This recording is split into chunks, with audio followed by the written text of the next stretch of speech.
First this noon, the SS Keewatin is back where it started hours ago at dock after it got stuck. We've been following its highly anticipated departure from Douglas all morning long. Let's go live now to 24-hour News 8's Amanda Jarrett with what's happening right now.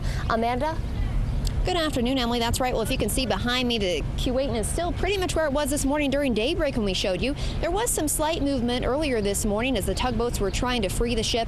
We're told there's some mud still under the ship. Now, keep in mind they did dredge that area, but the ship's been here for almost 4 decades, so there were some problems moving it. Right now, they're trying to reassess the situation. You can see the Coast Guard rolling up here to the ship.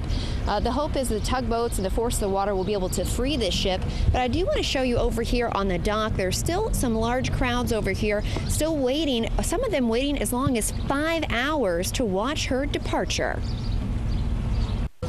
Crowds started gathering just after sunrise to say farewell to a local piece of history and for many an old friend. I was 12 when I got here, and well, you do the math and figure out how old I am now.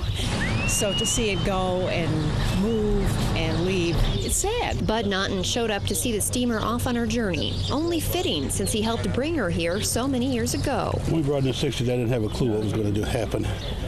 And all I knew was a big ship. Now, decades later, a big farewell for the big ship, a steamer that served as a floating museum and tourist spot. Her departure is bittersweet for many. It's a blessing to the people in Canada going back to where she came from because it will help to keep the history alive there as well. As she leaves her mark on those who knew her best, from the day she arrived to her final departure. And of course, this noon, we're still waiting on that final departure, but being stuck is nothing new to the Keewatin. We talked with R.J. Peterson, who helped bring the ship here originally in the 1960s to West Michigan. He says on that trip, the ship got stuck in the lake for nearly a year. Now, of course, that won't be the issue this time. He says they're going to keep working today to try to free the ship for all these crowds and hopefully get her on her journey to Canada today.